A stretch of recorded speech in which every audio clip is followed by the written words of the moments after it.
ప్రార్థన చేసుకుందాం. పరిశుద్ధుడవైన మా ప్రియ పరలోకపు తండ్రి, మీ శ్రేష్టమైన ఘనమైన ఉన్నతమైన నామానికి స్తోత్రములు చెల్లిస్తూ ఉన్నాం. తండ్రి, నీ సన్నిధిలో ప్రభువా, నీవిచ్చిన మహాకృపను బట్టి, కేవలము నీ ఉచితమైన కృపను బట్టి మమ్మలను ప్రేమించి అనేక ప్రదేశాలలో నీ వాక్యాన్ని బోధించటానికి మీరు చూపిన కృపకై వందనాలు. అభాగ్యులము తండ్రి, వాస్తవానికి అంత అర్హత మాకు లేదు గాని అర్హత మీరే కల్పించి అనేక ప్రాంతాలకు వెళ్ళి నీ మాటలు బోధించటానికి ఎంతో సహాయం చేశారు. క్షేమంగా మరలా సంఘానికి నడిపించారు. అందుకై మీకు వందనాలు. బిడ్డలందరూ మా కొరకు చేసిన ప్రార్థనలను మీరు విన్నారు. ప్రార్థనలకు తగిన ప్రతిఫలం ఇచ్చారు. అందును బట్టి మీకు స్తోత్రాలు తండ్రి. మరలా నీ వాక్యము దగ్గరికి వెళ్ళుచుండగా నీ పరిశుద్ధాత్మ సహాయము నడిపింపు నాకు అనుగ్రహించి మీ వాక్యము ద్వారా మాతో మాట్లాడి బలపరచమని మీ చేతులకు అప్పగించుకుంటూ మా ప్రభు, మా రక్షకుడు, మీ ప్రియకుమారుడైన యేసుక్రీస్తు ప్రభు పేరట ప్రార్థించి స్తుతించి వేడుకుంటున్నాము తండ్రి. ఆమేన్. మంచిది. ప్రభునందు ప్రియులారా, దైవ గ్రంథములో నుండి దినవృత్తాంతములు 2వ గ్రంథం, దినవృత్తాంతములు 2వ గ్రంథం 27వ అధ్యాయము మొదటి వచనము నుండి కొన్ని మాటలు మనం చదువుకుందాం. దినవృత్తాంతములు 2వ గ్రంథం 27వ అధ్యాయము మొదటి వచనము నుండి చదువుకుంటున్నాం.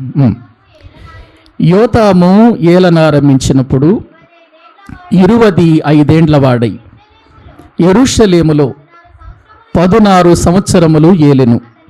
అతని తల్లి సాదోకు కుమార్తె, ఆమె పేరు యెరూషా. యెహోవా మందిరములో ప్రవేశించుట తప్ప అతడు తన తండ్రి అయిన ఉజ్జియా యొక్క చర్యంతటి ప్రకారము చేయుచు యెహోవా దృష్టికి యథార్థముగాని ప్రవర్తించెను. అతని కాలములో జనులు మరింత దుర్మార్గముగా ప్రవర్తించుచుండిరి. చాలండి. ప్రియమైన దేవుని బిడ్డలారా, యూదా రాజులను గురించి మనం మాట్లాడుకుంటూ ఉజ్జియా అనేటువంటి రాజు వరకు మనం మాట్లాడుకున్నాం. యోతాము తండ్రి ఎవరంటే ఉజ్జియా. ఈ ఉజ్జియాకే మరొక పేరు కూడా ఉంది అని చెప్పుకున్నాం, అజర్యా. రాజుల గ్రంథంలో అతని పేరు అజర్యాగా పిలువబడింది. దినవృత్తాంతముల గ్రంథంలో ఉజ్జియాగా పిలువబడింది. ఉజ్జియా ప్రారంభ దినాలలో చాలా యథార్థంగా, చాలా నమ్మకంగా, చాలా చక్కగా దేవుని సన్నిధానములో జీవించాడు. దేవుడు అతన్ని ఎంతో ఆశీర్వదించాడు. వ్యవసాయం విషయంలో ప్రియులారా, అలాగే తన యొక్క యంత్రాలు తయారు చేసేటువంటి విషయంలో, తోటల విషయంలో, పనివారి విషయంలో, సమస్త విషయాల్లో కూడా దేవుడు అతన్ని దీవించాడు. ఆశ్చర్యకరమైన సహాయము ఉజ్జియాకు దేవుడు అనుగ్రహించాడు. అతడు స్థిరపడిన తర్వాత తన హృదయములో గర్వించాడు అని వాక్యంలో మనం చూస్తున్నాం. హృదయములో గర్వించాడు. ప్రియులారా, గర్వించి అతడు చేసిన తప్పేంటంటే దేవుని మందిరములోనికి వెళ్ళి యాజకులు చేయవలసినటువంటి పనిని అతడు చేయటానికి ప్రియులారా ధైర్యము వహించాడు. దైవ సేవకులు వద్దు అని చెప్పినా, అయ్యా ఇది మీ పని కాదు, ఇది దేవుడు మాకు అప్పగించిన పని, మీరు రాజుగా రాజరికం చేయాల్సిందే గాని మందిరములో ధూపం వేయుట నీ పని కాదు అని నివారించినా కూడా ఏమాత్రం అతడు ఒప్పుకోక వెళ్ళిపోయి అతడు ధూపం వేస్తూ ఉండగా అతని నొసట కుష్ఠరోగము పుట్టింది. ఎప్పుడైతే కుష్ఠరోగము వచ్చిందో అతడు గుర్తించి బయటికి వెళ్ళటం, అక్కడున్న యాజకులు కూడా ఉజ్జియాను బయటకు తీసుకుని వెళ్ళిపోవటం, ఆ తర్వాత ఉజ్జియాకు ఊరిలో ఒక ప్రత్యేకమైన స్థలము ఏర్పాటు చేసి ఆ కుష్ఠరోగములో అతడు చనిపోయేంత వరకు ఆ గుడారములోనే అతడు నివాసము చేసినట్లుగా దేవుని వాక్యంలో చూస్తున్నాం. ఎప్పుడైతే తండ్రి కుష్ఠరోగము కలిగిన వాడై ఊరి వెలుపల ఒక ప్రత్యేకమైన స్థలములో ప్రియులార పెట్టబడ్డాడో, ఆ తరువాత ఇక తండ్రి ఎటు కుష్ఠరోగిగా ఉన్నాడు కాబట్టి అధికారము తన తండ్రి చనిపోయేంత వరకు కూడా వహించాడు తన కుమారుడైన యోతాము. తండ్రి ఉండగా అతడు రాజుగా ఉండటం అది మంచిది కాదు కనుక అతడు పని జరిగించాడు, తన తండ్రి చేయవలసిన పనులు చేశాడు. ఆ తర్వాత ఉజ్జియా మరణించాడు. మరణించిన తర్వాత అతడు పాతి పెట్టబడ్డాడు. అతని మరణం తర్వాత పూర్తిగా అధికారముగా, పూర్తిగా అతడు రాజుగా అభిషేకించబడి రాజయ్యాడు. ఎవరంటే యోతాము. యోతాము అనే మాటకు అర్థము యెహోవా పరిపూర్ణుడు అని అర్థం. యోతాము అనే మాటకు అర్థం యెహోవా పరిపూర్ణుడు అని అర్థం. ప్రియులారా, ఈ యోతాము తన తండ్రి చేసిన పనులన్నీ చూశాడండి. తన తండ్రి మందిరములోనికి వెళ్ళటం, యాజకులు చేయవలసినటువంటి పనిని ఎదిరించి చేయటం, యాజకులను ఎదిరించటం, యాజకుల మీద కోపపడటం, చేయరానటువంటి రీతిలో అతడు ధూపం వేయటానికి ముందుకు వెళ్ళటం, నొసట కుష్ఠరోగం రావటం, దేవుడు మొత్తెను అని గుర్తించి బయటకు రావటం, ఇవన్నీ యోతాము చూస్తున్నాడేమో. యోతాము జీవితంలో ఒక ఆలోచన వచ్చింది. నా తండ్రి దేవుని దృష్టిలో తప్పు చేయటాన్ని బట్టే కదా నా తండ్రి ఇంత వేదనకు గురైపోయాడు. దేవుని దృష్టిలో అవమానకరమైన పని చేయటాన్ని బట్టే కదా నా తండ్రి ఇంత దుఃఖకరమైనటువంటి కుష్ఠరోగమునకు గురైపోయాడు. కాబట్టి నేను అలా కాకూడదు, నేను జాగ్రత్త పడాలి అని అనుకున్నాడు. అనుకున్నటువంటి యోతాము తన జీవిత కాలములో ప్రియులారా ఎలా బ్రతికాడో మనము చూస్తూ ఉంటున్నాం. ఒకసారి 2వ వచనం చదవండి. యెహోవా మందిరములో ప్రవేశించుట తప్ప అంటే, యెహోవా మందిరములో ప్రవేశించటం తప్పంటే, ఇదిగో యెహోవా మందిరములో ప్రవేశించే కదా తన తండ్రి ఏం చేశాడు? ఏమండి, కుష్ఠరోగి అయిపోయాడు. యెహోవా మందిరములోనికి వెళ్ళి చేయరాని కార్యము చేయటాన్ని బట్టే కదా, ఆ సమయంలో జరిగిన పరిస్థితులను బట్టి ఇతడు చాలా బాధపడ్డాడు, భయపడ్డాడు. నేను నా తండ్రి చేసిన తప్పు చెయ్యకూడదు అని అనుకున్నాడు. ఒక మంచి నిర్ణయం తీసుకున్నాడు ప్రియులారా. అవును, ఎదుటి వ్యక్తులను చూచినప్పుడు, ఎదుటి వ్యక్తుల జీవితంలో జరుగుతున్న తప్పును బట్టి వారు శిక్ష అనుభవిస్తున్నప్పుడు ప్రియులారా, చూస్తున్న మనకు ఏమి రావాలంటే జ్ఞానోదయం కలగాలి. వాళ్ళు ఈ తప్పు చేసినందువలన ఈ శిక్షకు గురయ్యారు, మనము ఆ స్థితికి వెళ్ళకూడదు అనే ఆలోచన మనకు రావాలి ప్రియులారా. అప్పుడే మన జీవితాలు బాగుపడతాయి. ఇదిగో ఈ ఉజ్జియా తన జీవిత కాలములో చాలా మంచి కార్యాలు చేశాడు. యథార్థవంతుడిగా బ్రతికాడు, దేవునికి ఇష్టమైన వాడిగా జీవించాడు, దేవుని సన్నిధిలో ప్రియులారా దేవుని యొద్ద నుండి సహాయం పొందుకున్నాడు, చాలా మంచిగా జీవించాడు. ఈ మందిరములోనికి వెళ్ళి చేయరాని ఆ ఘోరమైన తప్పు చేయటాన్ని బట్టి అతడు కుష్ఠరోగము తెచ్చుకొని చచ్చిపోయాడు కదా. ఆ స్థితి నాకు రాకూడదనుకున్నటువంటి ఈ యొక్క యోతాము, నా తండ్రి యొక్క శిక్ష నేను తెచ్చుకోకూడదు అనుకున్న ఇతడు యెహోవా మందిరములో ప్రవేశించుట తప్ప తన తండ్రి ఎలా దేవుని కొరకు బ్రతికాడో, ఎలా కొరకు ముందు దినాలలో జీవించాడో ప్రియులారా, అతడు అలా యథార్థముగా ప్రవర్తించిన వాడిగా మనకు కనబడుతున్నాడు. మరొక గొప్ప విషయం ఏంటంటే, ఇక్కడ జనులందరేమో తప్పు మార్గములో బ్రతుకుతున్నారు, జనులందరూ తప్పు మార్గములో బ్రతుకుతున్నాడు. రాజైన ఒక యోతామి దేవుని కొరకు బ్రతుకుతున్నాడు, యథార్థంగా బ్రతుకుతున్నాడు. ప్రియులారా, మనకు దేవుని వాక్యములో మనం చూడగలిగితే ఈ ఉజ్జియా మరణము తర్వాతే కదండి యెషయాకు దర్శనం కలిగింది. ఏమండి, యెషయా గ్రంథం 6వ అధ్యాయములో మనము చూస్తే ఉజ్జియా మరణం తర్వాతే కదా యెషయాకు దర్శనం కలిగింది. ఒక్కసారి ఆ మాటలు చూద్దాం రండి ప్రియులారా. దేవుని వాక్యములో యెషయా గ్రంథము 6వ అధ్యాయము 1వ వచనము నుండి చదవండి. యెషయా గ్రంథము 6వ అధ్యాయము 1వ వచనము నుండి మనము చదువుకుందాం. రాజైన ఉజ్జియా మృతి నొందిన సంవత్సరమున. ఏ రాజైన ఉజ్జియా? ఇక్కడ యోధా రాజైనటువంటి ఉజ్జియా. అంటే ఉజ్జియా కాలములోనే ఎవరు ప్రవచిస్తున్నారు చెప్పండి? యెషయా ప్రవచిస్తున్నాడు. కాబట్టి ఇప్పుడు యెషయా గ్రంథాన్ని ఎక్కడ తీసుకొచ్చి పెట్టుకోవాలి మనం?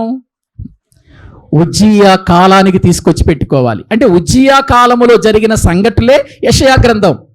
ఎందుకంటే 4 రాజులు కదా యెషయా ప్రవచించింది. ఎవరు ప్రియులారా? వాక్యములో 1వ అధ్యాయం 1వ వచనం చూడండి.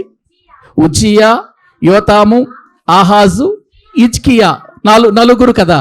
ఏమండి, ఉజ్జియా, యోతాము, ఆహాజు, హిజ్కియా 4 కాలములలో ప్రవచించిన వాడెవరు? యెషయా. యెషయా గ్రంథాన్ని గురించి మాట్లాడుకునేటప్పుడు ఈ సంగతులు నేను చెప్పాను. ప్రియులారా గమనించండి, ఇప్పుడు ఉజ్జియా మృతి పొందిన సంవత్సరమున ఇదిగో యెషయాకు ఏం కలిగింది?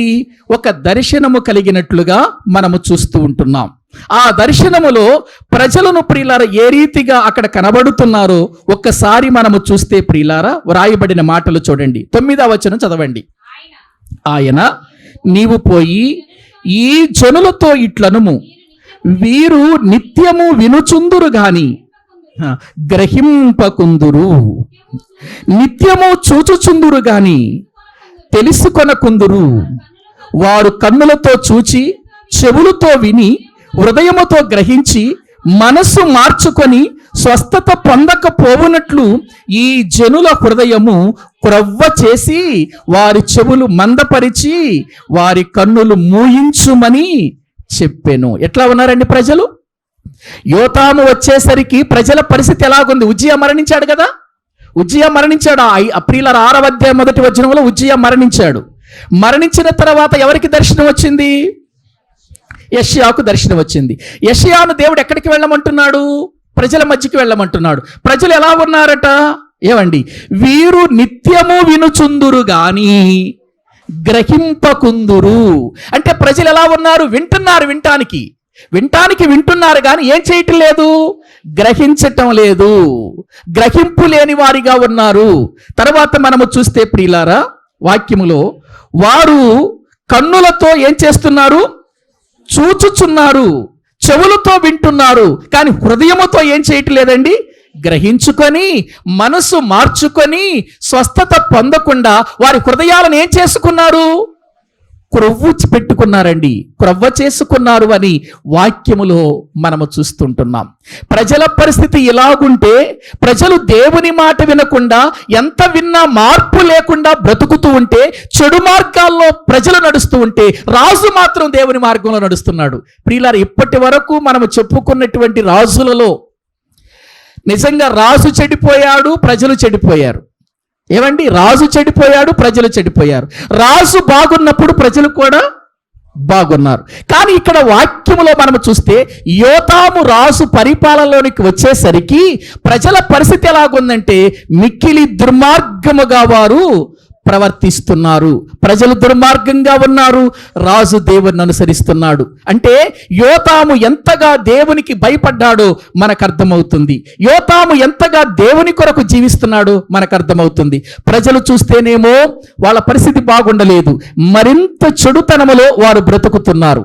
కానీ ప్రియులారా, యోతాము మాత్రం ఒకటే అనుకున్నాడు, నేను నా తండ్రిలాగా చావకూడదు, నా తండ్రిలాగా శాపాన్ని తెచ్చుకోకూడదు, నేను దేవుని కొరకు బ్రతికి ఒక మంచి రాజుగా చచ్చిపోవాలి. ప్రజలు ఒకవేళ సరైన మార్గంలో లేకపోవచ్చు కానీ నేను మాత్రం దేవుని మార్గములో నడవాలి అని అనుకున్నవాడు ఎటువంటి పనులు చేస్తున్నాడు చూడండి. 3వ వచనం ప్రియులారా, దినవృత్తాంతములు 2వ గ్రంథం 27వ అధ్యాయం 3వ వచనాన్ని మనము చదువుకుందాం. అతడు యెహోవా మందిరపు ఎత్తు ద్వారమును కట్టించి ఓపిలు దగ్గరనున్న గోడ చాలా మట్టుకు కట్టించెను. మరియు అతడు యూదా పర్వతములలో ప్రాకారపురములను కట్టించి అరణ్యములలో కోటలను దుర్గములను కట్టించెను. అతడు అమ్మోనీయుల రాజుతో యుద్ధము చేసి జయించెను కనుక అమ్మోనీయులు ఆ సంవత్సరం అతనికి 200 మణుగుల వెండిని, 10,000 కొలల గోధుమలను, 10,000 కొలల యవలను ఇచ్చిరి. ఈ ప్రకారముగా అమ్మోనీయులు మరు సంవత్సరమును 3వ సంవత్సరమును అతనికి చెల్లించిరి. చాలండి ప్రియులారా, రాజైనటువంటి యోతాము రాజ్య పరిపాలనలోకి వచ్చిన తర్వాత మొట్టమొదటిగా అతడు పట్టుకున్నటువంటి ప్రియులారా కోరిక, ఆశ ఏంటంటే దేవుని మందిరమును బాగు చేయాలి, దేవుని మందిరమును ఎత్తు చేయాలి, దేవుని మందిరమును విస్తరింప చేయాలి. ఇదే అతని కోరిక అండి. ఒక రాజు రాజ్య పరిపాలనలోకి వచ్చిన తర్వాత దేవుని మందిరము విషయములో ఆలోచన కలిగి ఉన్నాడు. చూడండి, మందిరము యొక్క తలంపులతో అతడు బ్రతుకుతున్నాడు, దేవుని యొక్క పనిని జరిగిస్తున్నాడు. యెరూషలేము చుట్టూ ఉన్నటువంటి ప్రాంతాలన్నిటినీ కూడా అతడు దుర్గములను కట్టిస్తున్నాడు. ప్రియులారా, దుర్గములను కట్టిస్తున్నాడు అంటే ఏం చేస్తున్నాడు? రాజ్యాన్ని విస్తరింప చేస్తున్నాడు. ఒక ప్రక్క చూస్తే ప్రజల పరిస్థితి బాగుండలేదు. ఎంత బాగుండలేదో చెప్పనండి, ఆ రోజున సియోను కుమార్తెల యొక్క పరిస్థితి ఎలాగుందంటే, వారు కులుకుతో నడుస్తూ కాళ్ళ గజ్జీలు వేసుకొని గర్వముతో జీవిస్తున్నారండి, గర్వంతో బ్రతుకుతున్నారండి. యెషయా గ్రంథం 3వ అధ్యాయంలో చదివితే వాళ్ళ స్థితి ఎలాగుందంటే, ప్రియులార స్త్రీలు ఇంతగా పాడైపోయారంటే వాళ్ళకి ఏం భయం ఉంది చెప్పండి. ఒకసారి ఆ మాటలు కూడా చదవండి. యెషయా గ్రంథము దేవుని వాక్య భాగములో మనము చూడగలిగితే, యెషయా గ్రంథము ప్రియులార 3వ అధ్యాయము 16వ వచనము నుండి చదువుకుందాం. మరియు యెహోవా సెలవిచ్చినది ఏమనగా, సియోను కుమార్తెలు గర్విష్ఠురాండ్రైపోయారు. ఏమైపోయారండి? సియోను కుమార్తెలు గర్విష్ఠులైపోయారు. ఆడపిల్లలే గర్విష్ఠురాళ్ళైపోయారంటే ప్రియులార పరిస్థితి ఎలాగుందో మీరు ఆలోచించండి. అంటే వీళ్ళకి పురుషుల భయం లేదు, తల్లిదండ్రుల భయం లేదు, ప్రియులార చుట్టుప్రక్కల ఉన్నటువంటి పెద్దల భయం లేదు. ఎందుకంటే వాళ్ళు అదే స్థితిలో ఉన్నారు కదా, పాడైపోయారు వాళ్ళు, పిల్లలు కూడా పాడైపోయారు. సియోను కుమార్తెలు గర్విష్ఠురాండ్రై ఎట్లా నడుస్తున్నారట వీళ్ళు? మెడచాచి. అంటే మెడచాచి నడుస్తున్నారంటే అర్థం ఏంటి? వీళ్ళు ఎవరిని లెక్క చేయట్లేదన్నమాట. మెడచాచి నడుచుచు, ఏ చూపులు? ఓర చూపులు. అవి ఎట్లా ఉంటాయి ఏవండి? ఓర చూపులు ఎట్లా ఉంటాయండి ఏవండి? చూస్తే పడిపోవాలి ఒక వ్యక్తి, చూస్తే ప్రియులారా తన వలలోకి వచ్చేయాలి. ఓర చూపులు చూచుచు అబ్బా నడకెట్లా ఉంది? కులుకుతో నడుస్తున్నారట. ఇదేంటి విచిత్రంగా ఉంది? కులుకుతో నడవటం కూడా ఉందా? అవునండి, నడిచే విధానం వేరు, కులుకుతో నడవటం వేరు. ఎందుకు ప్రియులారా? ఎదుటి వాళ్ళని ఆకర్షించటానికి కులుకుతో నడుస్తుచు, వీళ్ళకే కాళ్ళ గజ్జీలు, వీళ్ళకే పట్టాలు ఉన్నట్టు. ఏమండి, ఇంకెవరికి లేనట్టు కాళ్ళ గజ్జీలు ఏం చేస్తున్నారు? కొంతమంది అంతేనండి, నా పట్టాలు చూసారా లేదో కొత్తగా కొనుక్కున్నానని మరీ కాళ్ళు కిందేసి గత ప్రియుల తొక్కి ఆ గజ్జెలు మోగించినప్పుడు పట్టాలు ఎక్కడ కొన్నావమ్మని మనం అడగాలి. ఎప్పుడు కొన్నావమ్మా, ఎన్ని తులాలని మనం అడగాలన్నమాట. అప్పుడు వాళ్ళ నిద్ర రాదు, కాళ్ళ గజ్జెలు మోగిస్తూనే ఉంటారు. కులుకుతో నడుచుచు బోడి చేయును, బయలుపరచును. ఆ దినమున యెహోవా గల్లుమను వారి పాదభూషణములు. చూడండి ఎన్ని రకాలైనటువంటి ఆభరణాలు వీళ్ళు ధరించారో. అక్కడ వారి పాదభూషణములు, సూర్యబింబ భూషణములను, చంద్రవంకలు భూషణములను, కర్ణభూషణములను, కడియములను, నాణ్యమైన ముసుకులను, కుల్లాయిలను, కాళ్ల గొలుసులను, వడ్డాణములను, పరిమళ ద్రవ్యపు భరిణెలు, రక్షరేకులను, ఉంగరములను, ముక్కు కమ్ములను, ఉత్సవ వస్త్రములను, ఉత్తరీయములను, పైటలను, చంచులను, చేతి అద్దములను, చేయబడిన ముసుకులను, పాగాలను, శాలువులను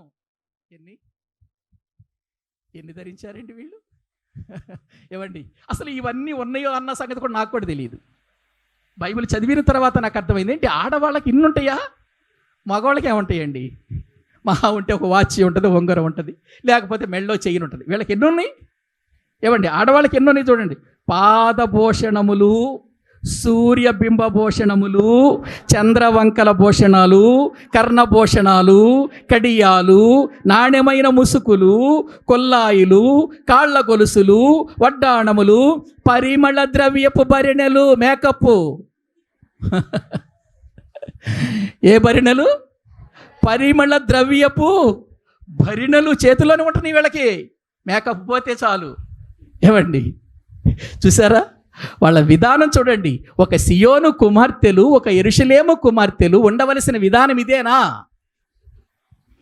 ఏమండి, పరిమళ ద్రవ్యపు భరిణలు, రక్షరేకులు, ఉంగరాలు, ముక్కు కమ్ములు, ఉత్సవ వస్త్రాలంటే ప్రతి ఉత్సవానికి ఒక చీర. ఆడవాళ్ళకు ఉండాలి కదండి. ఆడవాళ్ళు ఒక ఉత్సవం వచ్చింది, ఉత్సవం అంటే పండుగ కదా, పండుగ వచ్చిందంటే ఒక చీర. ఇంకొక పండుగ వచ్చేసరికి మళ్ళీ ఈ చీర కట్టరు. ఇంకో పండుగ వస్తే ఈ చీర పనికిరాదు, ఇదేమైపోద్ది? పాతైపోద్ది. ఏమండి, మళ్ళీ ఇంకో పండుగ వచ్చిందంటే ఇంకో పండుగ వచ్చిందంటే ప్రతి పండక్కి వీళ్ళు ఏం చేస్తున్నారు? వీళ్ళని చూసి నేర్చుకున్నారేమో ఆడవాళ్ళంతా. ఏమండి, ప్రతి పెళ్ళికి ఏముండాలి? కొత్త చీర. ప్రతి ఫంక్షన్కి ఏముండాలి? కొత్త చీర కొనాల్సిందే, అప్పు చేసైనా. ఏమండి, ఉత్సవ వస్త్రములు, ప్రియులారా ఉత్తరీయములను, పైటలు, బ్యాగులు, సంచులంటే రకరకాల బ్యాగులు. ఏమండి, దేనికి? శారీకి జాకెట్కి సంబంధించి ఉండాలి ఆ బ్యాగ్ కూడా, మ్యాచ్ అవ్వాలి దానికి, లేకపోతే ఊరుకోరు బ్యాగు. చూసారా? సంచులు నేను చెప్పట్లేదండి, బైబిల్ చెబుతుందండి. చేతి అద్దాలు, చేతిలోనే ఉండాలి అద్దాలు, పర్సులోనే ఉంటాయి కదా కొంతమందికి అద్దాలు. బస్సు ఎక్కేటప్పుడు ఒకసారి చూసుకుంటారు, బస్సు దిగేటప్పుడు ఒకసారి. తల చెడిపోయిందా? కొంతమంది బస్సుల్లోనే జల్లేస్తూ ఉంటారు, కొంతమంది ట్రైన్లోనే జల్లేస్తూ ఉంటారు. అసలు వీళ్ళని చూస్తుంటే నాకు విచిత్రం అనిపిస్తుంది. ఇప్పుడు ఈ జుట్టుతో వెళితే ఏమనంటారా వాళ్ళు? ఏమైంది? ప్రియులారా దూకోండి, మంచిగా ఉండండి, కాదని నేను అన్ను. ప్రియులారా మరీ ఆ పక్కన సీట్లో కూర్చున్న వాళ్ళ మీద ఇంటికి పడాలి వీళ్ళు దువ్వుతుంటే. బస్ అంతా ఇంటికెళ్ళుతూ ఉండిపోవాలన్నమాట. ఎటు ఇల్లు పాడు చేస్తున్నారు, బస్సులను కూడా పాడు చేస్తారా, ట్రైన్లు కూడా పాడు చేస్తారా? మొన్న ఫ్లైట్లో దువ్వుతుంది ఒక ఆమె. ఏంటండి ప్రియులారా, దగ్గరే ఉన్నాయి, అంతా మేకప్ కిట్ అంతా దగ్గరే ఉంది. పర్సుల్లో బైబిల్ లేకపోయినా పర్వాలేదు కానీ ఏముండాలి? కిట్ ఉండాలి. ఏమండి ప్రియులారా, ఆలోచన చేస్తున్నారా? చేతి అద్దములను, సన్నపు నారతో చేసిన ముసుగులు. ఏ నారతో? సన్నపు నారతో, చాలా విలువైనటువంటివి. పాగాలు, శాలువలు. ప్రియులారా ఆలోచన చేస్తున్నారా? ఇవన్నీ ధరించి ప్రియులారా వీళ్ళు కులుకుతో నడుస్తూ జీవితాలలో దేవునికి అవమానకరంగా బ్రతుకుతుంటే దేవుడు జోక్యం చేసుకున్నాడు. ప్రియులారా, తల చూసుకొని, వెంట్రుకలు చూసుకొని, నా వెంట్రుకలు చాలా బారుగా ఉన్నాయని ఆనందపడుతున్నావుగా, బోడి చేసేస్తానంటున్నాడు దేవుడు. అంటే వెంట్రుకలన్నీ ఊడిపోతాయి. ఆడవాళ్ళకి ఏది లేకపోయినా పర్వాలేదు, కానీ వెంట్రుకలు ఊడిపోతుంటే వాళ్ళ బాధ చూడాలండి. ఏవండి, దువ్వినప్పుడల్లా దువ్విని చూసుకుంటూ ఉంటారు. ఎందుకు? వెంట్రుకలు ఊడిపోవటం. కొంచెం ఒక గుప్పుడు వెంట్రుకలు దూనిలోకి వచ్చినాయి అని అంటే వాళ్ళ బాధ ఎంత అంటే చెప్పటానికి వీల్లేదండి. ఏదో ప్రియులార బెడ్ మీద పడిపోయినంత బాధపడిపోతారు వాళ్ళు. ఎంట్రుకలు ఊడిపోతున్నాయి. ఇప్పుడు ఎంట్రుకలు ఎలా పెరిగే అవకాశం ఉంది? పెరగటానికి ఏం మందు ఉంది? పెరగటానికి ఎటువంటి ప్రియులారా ఈ ప్రియులార మందులు ఉన్నాయి అని ఎదురు చూస్తూ ఉంటారు. దేవుడు అంటున్నాడు బోడి చేస్తానంటున్నాడు. బోడి చేస్తే ఇంకెక్కడి నుంచి వస్తాయి ఎంట్రుకలు? ఏమండి, ఇప్పుడు సియోను కుమార్తెల యొక్క తల బోడి చేశాడు అనుకోండి, వాళ్ళందరూ గుండ్లు అయిపోతాయి కదా. ఇప్పుడు గుండ్లు వేసుకుని మందిరంలోకి వచ్చి ఎట్లా ఉంటుంది? అందరూ ఆడవాళ్ళంతా ఏమండి ఎట్లా ఉంటుంది చెప్పండి? ఇక రావవి దేవుడు జోక్యం చేసుకుంటే. కాబట్టి నువ్వు వాటిని కాదు ప్రేమించాల్సింది, నీకు ఆహారం ఇచ్చి, నీకు కడుపు నిండా భోజనం పెట్టి, నీ శరీరమును, నీ దేహాత్మలను కాపాడుతూ నీకు సమస్తాన్ని అనుగ్రహిస్తున్న దేవుని మీద ప్రేమ ఉండాలి. ఎంట్రుకల మీద ప్రేమ ఏముంది? ప్రియులారా, దేవుడు ఇటువంటి పరిస్థితుల మధ్యలో యోతాము రాజు దేవుని కొరకు బ్రతుకుతున్నాడంటే అతడు గొప్పవాడు కాదంటారా?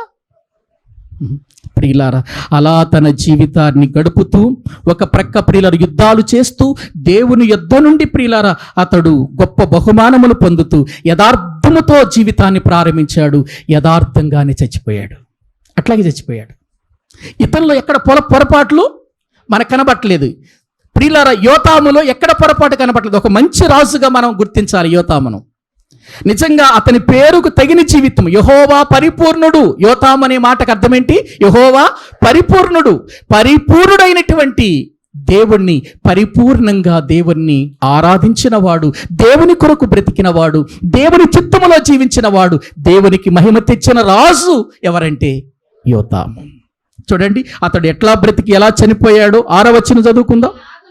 ఈలాగున యోతాము తన దేవుడైన యెహోవా దృష్టికి యథార్థ యథార్థముగా ప్రవర్తించి ఏం చేయబడ్డాడట?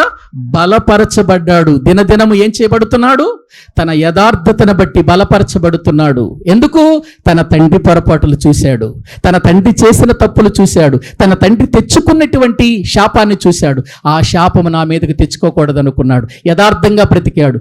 దేవుని మందిరం విషయంలో జాగ్రత్తగా ఉన్నాడు, ప్రజల విషయంలో జాగ్రత్తగా ఉన్నాడు. ప్రజలు దుర్మార్గంగా ప్రవర్తిస్తున్నా కూడా యోతాము మాత్రం దేవుని కొరకు యథార్థముగా జీవిస్తూ యథార్థముగా బ్రతుకుతూ బలపరచబడుతున్నాడు. చూడండి ప్రియులారా, యోతాము రాజుగా ఉన్న కాలములో ఎక్కడైనా అతడు తప్పు చేసినట్లుగా ఉందండి? ఇక్కడ దారి తప్పినట్టుగా ఉందండి? ఇప్పటి వరకు రాజులను చూసాం, వాళ్ళు మొదట్లో బాగున్నారు, తర్వాత ఏమైపోయారు?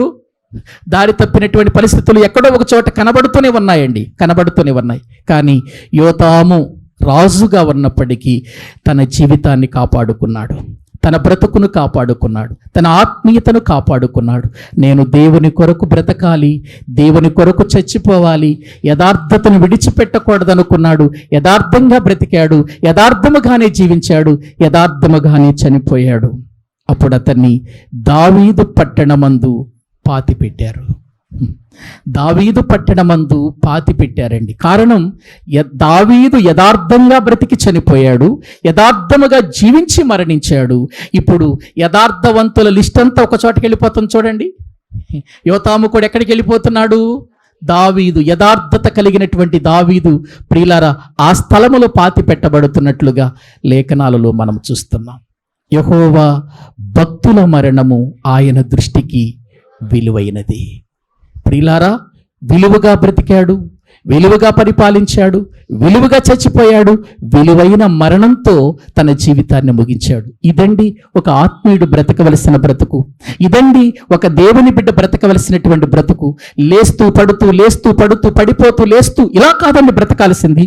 దేవుని వాక్యము వింటున్నప్పుడల్లా బలపరచబడుతూ ఉండాలి. దేవుని కొరకు బ్రతకాలనే ఒక నిర్ణయం తీసుకోవాలి. దేవుని కొరకు బ్రతికి దేవుని కొరకే మరణించాలి. ప్రియులారా, ప్రజలు బాగుండకపోయినా యోతాము మాత్రం తన జీవితాన్ని ఎంత కాపాడుకున్నాడో ఆలోచించండి. వారికి ప్రత్యేకమైన వ్యక్తిగా కనబడుతున్నాడు. ప్రియులారా, అవును, మనము కూడా ప్రత్యేకమైన వారం.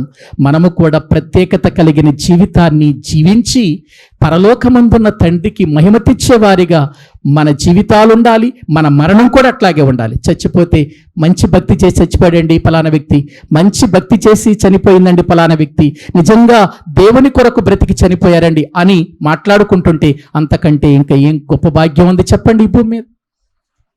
ప్రియులారా, ఒక మనిషి జీవితం ఇదిగో యోతాము వలె కనుక రాజైనప్పటికీ ఎక్కడ గర్వం రానిలేదు. గర్వంతోనే కదా తన తండ్రి ఏమైపోయాడు? పాడైపోయింది, లేనిపోయిన ఆలోచనలు వచ్చింది, గర్వం రానివ్వలేదు తనలోనికి. తన జీవితంలో ఆస్తులు, అంతస్తులు, వెండి బంగారాలు ఉన్నా, ఎన్నో దుర్గాలు కట్టినా, ఎన్నో పురములు కట్టినా, ప్రియులారా యథార్థతను విడిచిపెట్టాడా యోతాము? విడిచిపెట్టలేదు. ఆ యథార్థతలు బలపరచబడి మరణించిన వాడై దావీదు పట్టణంలో పాతిపెట్టబడ్డాడు. భక్తులు ఉన్న స్థలములో పాతిపెట్టబడ్డాడు. దేవునికి విలువైన మరణం మరణించిన ఒక గొప్ప రాజు ఎవరైనా ఉన్నారంటే ఇక్కడ యోతాము కనబడుతున్నాడు. ప్రియులారా, కాబట్టి ప్రియులారా, దేవుని నమ్మిన, దేవునిలో కొనసాగుతూ, దేవుని కొరకు బ్రతుకుతూ, వాక్యము చేత బలపరచబడుతూ, ప్రార్థనలో ప్రియులారా దినదినము ఎదుగుతూ, దేవుని కొరకు బ్రతికి దేవుని కొరకు చనిపోతే మన మరణం కూడా విలువైందిగా ఉంటుంది. దేవుడు కూడా మనల్ని బట్టి ఆనందిస్తాడు. ఇది గుర్తించి ప్రియులారా మనము విలువైన జీవితాన్ని జీవించటానికి మనలను మనము దేవునికి అర్పించుకుందాం. తలల వంచండి, ప్రభు ఈ మాటలు దీవించునుగాక. అందరూ కూడా మోకరించండి, ప్రార్థన చేసుకుందాం. అందరూ కూడా మోకరించండి. ప్రియులారా, యోతాము పేరుకు తగిన జీవితము జీవించిన వాడిగా కనబడుతున్నాడు. యోతాము ప్రజలందరూ పాడైపోయి, ప్రజలందరూ ఎవరిష్టానుసారంగా వాళ్ళు దుర్మార్గంగా ప్రవర్తిస్తుంటే ఆ దుర్మార్గతలోనికి వెళ్ళినవాడు కాదు.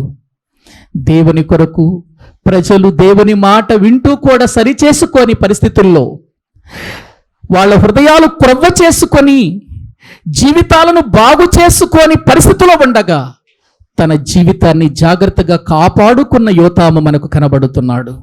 ఒక రాజు తన జీవితాన్ని కాపాడుకొని ఒక విలువైన మరణాన్ని మరణించాడు. ప్రియులారా, ఈ దినాన్న మనము ఎటువంటి స్థితిలో ఉన్నాం ఆలోచించండి. దేవుని భక్తులు మరణం ఆయన దృష్టికి విలువైందిగా ప్రియులార ఎప్పుడు పరిగణించబడుతుందంటే మన జీవితాలు సరిగా ఉన్నప్పుడే, మన బ్రతుకులు సరైన విధానములో నడిచినప్పుడే, మన ఆలోచనలు మన తలంపులు ఆధ్యాత్మికంగా ఉండి అడుగులు ముందుకు వేసినప్పుడే ఇవి జరుగుతాయి. ఆలోచన చేద్దాం ప్రియులారా, పరిశీలన చేసుకునయ్యా నేనెక్కడ జారిపోయాను. యోతాము రాజైనప్పటికీ గర్వం అతనిలోనికి రానివ్వకుండా తన మనసును కాపాడుకున్నాడు, తన జీవితాన్ని కాపాడుకున్నాడు. మరణం వరకు అతడు యథార్థవంతుడుగానే ఉంటూ బలపరచబడుతూ మరణించాడు. తండ్రి, అటువంటి జీవితం నాకు పెట్టండి. అలా బ్రతుకున్నట్లు నేను జీవించటానికి తగినటువంటి ప్రోత్సాహం నీ మాటల ద్వారా నాకు ఇవ్వండి ప్రభు అని మనము దేవునికి అప్పగించుకుందాం, ప్రార్థన చేసుకుందాం. పరిశుద్ధుడవైన మా ప్రియ పరలోకపు తండ్రి, మీ ఘనమైన శ్రేష్టమైన నామానికి వందనాలు చెల్లిస్తున్నాం. మరోసారి యూదారాజులలో ఉజ్జియా కుమారుడైన యోతామును గురించి మీరు మాతో మాట్లాడారు తండ్రి. అతని ప్రారంభం బాగుంది, అతని అంతం కూడా బాగుంది. నాయన, అటువంటి జీవితం మేము కలిగి బ్రతుకుటకు తగిన సహాయం చేయండి ప్రభువా. నీ యొక్క ఉన్నతమైన ప్రేమ మా ఎడల చూపించారు. నీ కుమారుడైన యేసుక్రీస్తును శిలువలో బలి చేశారు. ఆ బలియాగము ద్వారా మాకు రక్షణ ప్రసాదించారు తండ్రి.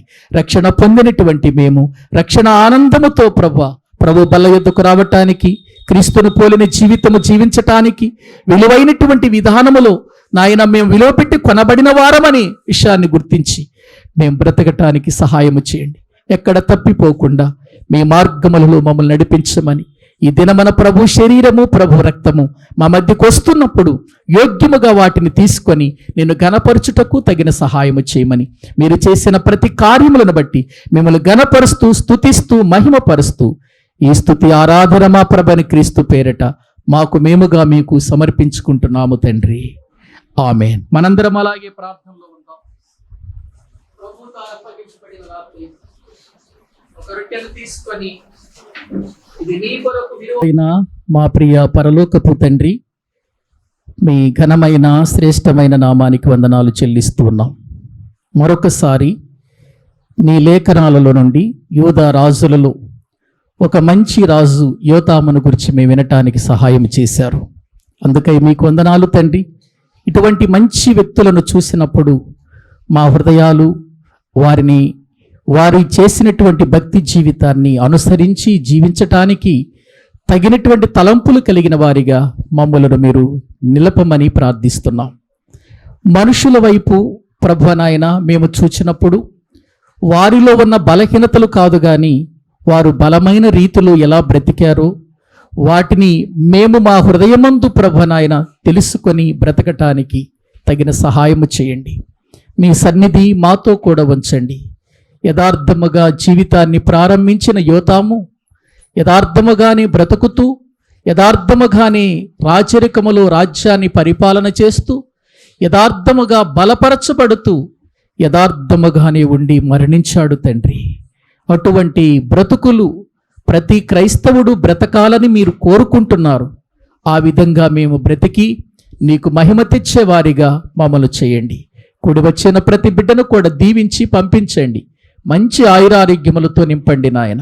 చిన్న బిడ్డలు నాయన, మరి చదువుచున్నటువంటి యవనస్తులైన వారు ఎగ్జామ్స్ కొరకు, పరీక్షల కొరకు సిద్ధపడుతున్నారు. వారికి కావలసిన జ్ఞానం ఇచ్చి చక్కగా చదివి మంచిగా ఎగ్జామ్స్ రాసి ఉత్తీర్ణులుగా తరువాతి భాగములోనికి వెళ్ళటానికి కృప చూపండి.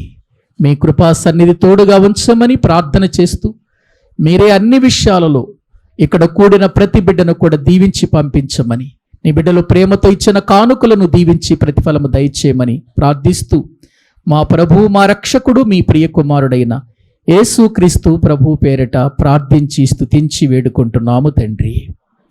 ఆమేన్. మన తండ్రి అయిన దేవుని ప్రేమ, ఆయన కుమారుడైన యేసుక్రీస్తు వారి యొక్క కృప, పరిశుద్ధాత్మ నిత్య సహాయము సన్నిధి ఇక్కడ కూడిన మనకును సకల పరిశుద్ధులకును సదాకాలము తోడయుండి నడిపించునుగాక. ఆమేన్. అందరికీ వందనాలు.